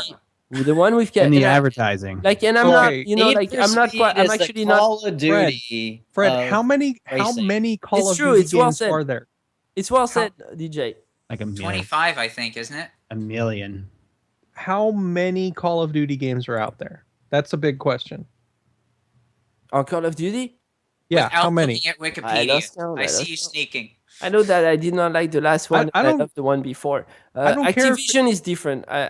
Activision doesn't have the same record as EA. I think EA has an excellent record. But I don't care about like looking it up on Wikipedia or anything like that. I'm just saying there are more Need for Speed games than there are Call of Duty, and people would say that Call of Duty development is milking it. But Eli, I've explained to you why I feel that Need for Speed is the exception, because it's a car racing game, and car racing games. It's an unrealistic. Cannot innovate to the extent that other games can. Car racing games are stuck to something that actually has a ton of depth and takes a real aficionado when it comes to racing as a whole. You've got to love handling a car. But Need for Speed is not realistic handling or racing. And, I don't know that. And I would say if your game is in a position to where it's really difficult to innovate, where there isn't that much new you can do with it, then it shouldn't be coming out as much as other games. Like, it should be more spaced out so that you get time to think of something you can do with it that's new, and not being shoved out more than other games. Because how many? Be totally fair, I'm going to agree with you, Eli. But go ahead. I know you are. How many other types of games, like given a specific franchise, which is one title, how many other games can say they have 22 of the same title out there? And I mean, the first EA game, like the first Need for Speed game with EA, came out in the late 90s. So, I mean, they across that whole time span, they've got about a game a year. And, I mean, in the beginning, they weren't releasing them this often. You guys should move to France. You sound like a bunch of socialists. Oh. This has nothing to do Says with the socialism. socialist. I don't This know. has Anyway, everything Alright, to let's do with the move. company. Let's move. I Regardless think I don't of any of that, we've the exhausted fact it. that We've we exhausted it. We spent enough time on Need for Speed. The truth of the matter is, there's a lot of games out there. It's a huge title. It's a huge release. I'm betting we're going to cover it anyway, if for no other reason then maybe the light will shine on Fred's face and he'll understand that we don't need to have the same damn game on a yearly basis. Even Ubisoft admitted, hey, we screwed up. We're not going to do that anymore. So maybe it's going to be EA's turn next to Just play Mario Kart, Fred. You'll have way more fun. I'm telling I you. think that game is Racing, man. overhyped. Don't even That get me game, started on Mario Kart. Play Mario Kart. Just Play play Mario for Golf. 10 minutes. Anyway, we are probably going to review that, much to the chagrin of whoever has to review it, because they're going to do a lot of left turns constantly. Hi, dog. How you doing? Anyway, get off the camera, will you? Anyway, so we're going to move on to the last one. Fred, we have another giveaway, don't we? Yeah. So I guess you're right. We should probably do that. Caitlin, are you still with us, Caitlin? I think she's still with us because I see a comment on the chat. So Caitlin is going to think of a number. Caitlin is the pillar of the community at OPNoobs. You'll find her on TeamSpeak. You're welcome to join us on TeamSpeak. It's ts.sxgaming.com. There's no password. Just poke us in the community channel, and we'll bring you into the room as long as you're not some sort of weirdo, some fanatical, sexist or racist. You'll find a happy gaming community to hang out with. And thankfully, Steven never pops in. Because I've already got the racist and sexist thing covered, right? No, he does not. I just don't like socializing people. He's just socializing. Caitlin, please think of a number between 0 and 100. And people in the chat, please. And also people on the call, if you don't have Final Fantasy 13 and you feel like playing it, there's no favoritism here, obviously. If you'd like to get a chance to get Final Fantasy 13, just enter a number between 0 and 100 right now in the chat. I don't have the game, so I'm going to participate, and I don't care if you don't like it. Oh, well, in that case, it is OPNoobs actually, Online, it's revealed, it's Fred. we've already known now that. we know. The number Fred pulled, 54. Caitlin's got her magic number. And why don't we get to the very last piece of conversation, Stephen? We really should, because this is actually a game that I've been looking forward to for certain. It is Hitman. Speaking of retreading similar ground, but only in a good way. Hitman is a low interactive's newest chapter in the acclaimed blockbuster series of creative stealth action games. Enter a live and ever-expanding world of Assassination, a digital experience that will continue to grow, deepen, and evolve over time, where players perform contract hits on powerful, high-profile targets in exotic locations around the world. Eli? Square-Enix. Unmute. That's right. I forgot. Sorry. Right. IO Interactive is here to deliver exciting world-class entertainment, and we want our games to play and feel like the people who created them. It is our way of making sure that we always deliver something unique and interesting. This requires not only lots of work, but also lots of guts, talented people, and a great working environment, and we do our utmost to have all of this. I have no problem admitting this. I've loved the Hitman series ever since it was released years and years and years and years ago.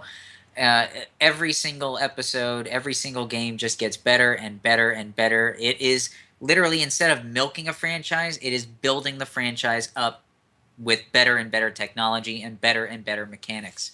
That's interesting that you say that, because a lot of people had complaints about Absolution. And I also had some complaints, and then I realized that sometimes it doesn't always work out. And I think even the developers had to admit that Absolution wasn't as great. I think they tried to go more on less on stealth and more on the action, which is something I didn't like. The biggest complaint that I heard from people was that instead of focusing on actual hits in the game, actual assassinations, it focused on you being hunted down. So it kind of took away from the whole title of the game of you being a hitman. It did. I mean, they tried to change up the plot a little bit. I personally liked the idea of being chased down as a change, because in the previous Hitman titles, you were the silent assassin. You were 47.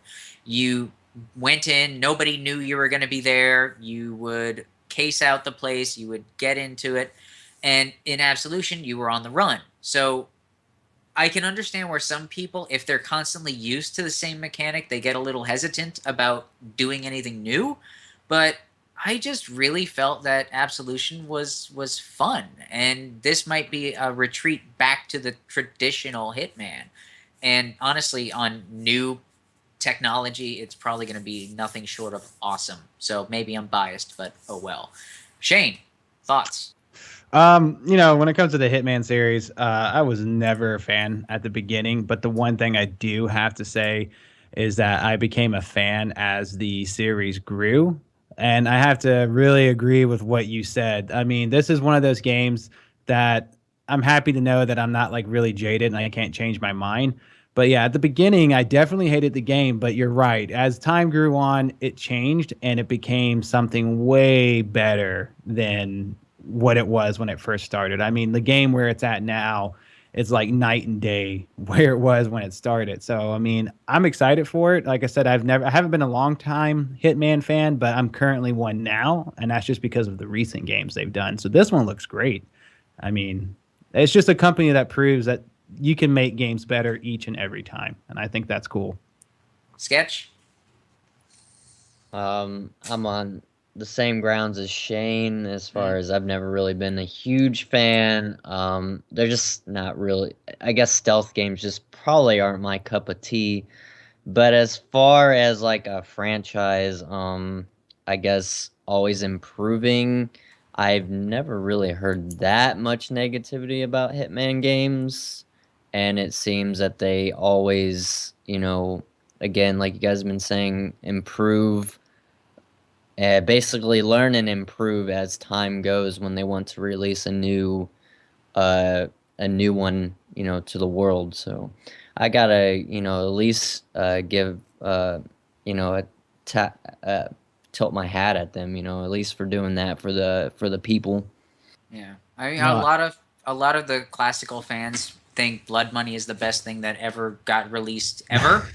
That's true. And I kind of agree. And Absolution was kind of a letdown, but it at least here we can see that there's actual improvement all around. Shane, you had something else to say? Yeah, no, I was just going to agree with it. I mean, you can hate the series if you want to. I know I hated the series for a long time, but I mean, I can't discredit like their progress. Jesus. I mean, look, just take the original Hitman and look how they changed it since then. I mean, they really, what makes me happy, I think that's probably why I ended up liking the game, because I think I still don't like the main character. I still don't dig the story, but I ended up liking the game just because I felt like the company cared about me, even though I didn't care about them. Like they felt like, okay, well, we need to make this better so people who don't like it is going to like it.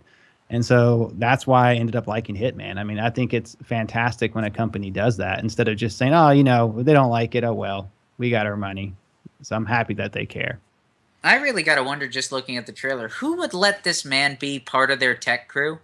I can't imagine that he would really be trustworthy. I mean, how many people, not to knock on anyone with tattoos, but you see somebody with a barcode tattoo at the back of their head, even though Fred looks a lot like 47. And Are no you really goatee. going to want to let him? Yeah. Are you And no really going to goatee. want to let him behind the scenes of some high risk area? Fred, are you 47? Actually, are you actually asking me what I think of the game, or Yeah, Fred, I am, because the I question know you is, had a Steven, problem with. do you really care? Like, I feel like if I get into my personal stance on Hitman, you're gonna stop listening and you're gonna start No, typing. go ahead. Go ahead. We've already had 3 people technically throw their opinions in, but yeah, Fred, we actually do want to hear your opinion. Otherwise, I wouldn't have called on you. I'm split on Hitman. Okay. I think part of me wants to say, yeah, I totally agree with you, man. Like, it's a game that kept its pride and evolved well, the whole way through. And yet, it's a game I also never got into. And yet, Okay. but then like, Is it the stealth thing? Is it that we're So just here's so the used thing, to like, the and I attacks? and I know I'm gonna outrage a lot of people just saying that. Like, I'm a stealth fan, but I'm a Splinter Cell stealth fan for some reason. I like See, Splinter very Cell. Splinter Cell was very good. like very sad emotion, you know. Man. And Harris, it's did you just hit your head off the desk? yeah, it's like A little and I bit. feel like to be honest, I feel like There's nothing wrong with Sam Fisher. now the fans of Hitman deserve more respect than Fred, the fan of Splinter Cell. Like, it's when it comes to actually pure stealth games done well, Hitman probably gets the better score, the much better score. And yet, you know, perhaps because I'm wrong most of the time, as we've assessed tonight and on many other shows, I've always been a Splinter Cell fan. Over Metal Gear? And yeah, even more so. I would actually, No. you know, it's kind of like, No. I hate to draw the comparison, like No. Battlefield 4, Call of Duty, Arma 3. But in a way, you also have kind of the same dynamics moving in stealth between Hitman, Splinter Cell, and Metal Gear Solid. At the end of the day, man, I think it's a shame that I'm not going to get into Hitman because I don't have the time. And I feel like the people who can really enjoy Hitman are the people who are alone in their house, with a whole week available to them, no wife, no 3-year-old running around. Like, you just like, I don't have the time for this, man. I know I know I'm gonna miss out on this franchise because my couple last experiences with the last couple titles, I tried it, and the fact is, my life is too busy to get into Hitman. Whereas my life is not is busy, but I can still enjoy Splinter Cell. I feel like I can still enjoy Metal Gear Solid to some extent. Hitman feels like Which something more Splinter Cell, though? because Which Splinter Cell are you playing? I played all of them. Okay. The bottom line is, Hitman feels like a very intimate experience, an approach to stealth that requires a lot of patience and time, which I don't have.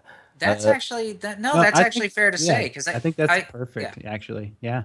Yeah, because the truth of the matter is, there are some games where if there's a stealth mechanic, I swear there are just some games that you can do even if there's a bunch of people screaming Yeah, around like you can half-ass your way through Splinter Yeah. Cell. Like Hitman, you've got to Hitman, think. you You can't. got to think about it. Like, you. Oh, have no, got yeah, to you're think right about it. that. Because, like, if you really want to get that satisfying kill, like that nice scene, you do have to take your time. So I kind of agree with you on that. That's true. It is a more. It's just, intimate it's better game. designed, but at the same time, it's more demanding on the gamer from a consumerism standpoint. But he's Although not better than Solid Snake.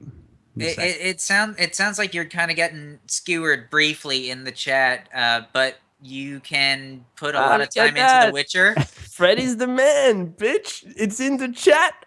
It is, and it's I think you it's missed a the one that was reply. two above that. It's a reply to DJ Sketch, who has made his presence known. I'm a fan of Fred. Fred is the man. So I feel like I'm swaying in the. Thanks, guys. Gonna But be I I- love how he totally, goes totally over my ignored it, yeah. Need comment. for Speed. Standard Frenchman. No, the truth of the matter is, Fred does actually have a point. Hitman is not the kind of game that you can just bullshit your way through. You actually have to plan all your stuff. So if you get antsy at any point, you can screw up the mission. If you get trigger happy at any point, you can screw up the mission. If you duck out trying to move past a guard too fast and you make a sound, you're going to screw up the mission. And then you have a choice. Do I run like hell? Or do I just decide to try and Michael Bay my way through this? Hell yes. And, however, at the same time, you can do the same thing in Metal Gear Solid. You can totally just take everybody out and become Rambo if you get spotted. You can just blow everything up. Doesn't matter. Stealth is an afterthought. Splinter Cell, you can do the same thing there. So it's not really so much a question as to which is the better game. It's why are you playing the game? If you're playing it for a straight stealth mechanic, Hitman's your thing. If you're playing it for stealth with a lot of action, Splinter Cell. And there's nothing wrong with that. Hell, I can even throw it back to Siphon Filter, back on the Siphon PlayStation. Filter, yes. Which is also basically like Splinter Cell. You can go through a mission, you can make a mistake, but you can still just ham-fist your way through it. That doesn't make it bad. That makes it fun. Eli. So I personally, I like Hitman and Splinter Cell and not Metal Gear Solid. But I gotta say, between Hitman and Splinter Cell, as much as it might not feel like it, you can go about them both in pretty much the same way. Like I had plenty of fun in Hitman, doing the same kind of stuff I would do in Splinter Cell, just didn't have all the same gadgets. But I also had plenty of times in both of them where I had fun just running in with a machine gun and mowing people down. In Blood Money, it was fun in that one like street fair level, whatever it was, just running in and mowing down hundreds of people to get the one person. Like overkill, but I could do it, and it was kind of hilarious. And notice how the chill filled the room when Eli talks about mowing down hundreds of people. That's great. Indeed. So first we thought Caitlyn was insane for just randomly killing people. And now we think Eli has to be watched now, Fred. I think we really need to put together that HR department, don't you? Yeah. Yeah. I mean, honestly, though, like when I see Hitman, like when you see these awesome scenes, and that's what I was meant. Like, if you really want these cool scenes, like when he like right there, right, he poisons that guy and just like walks away like a badass.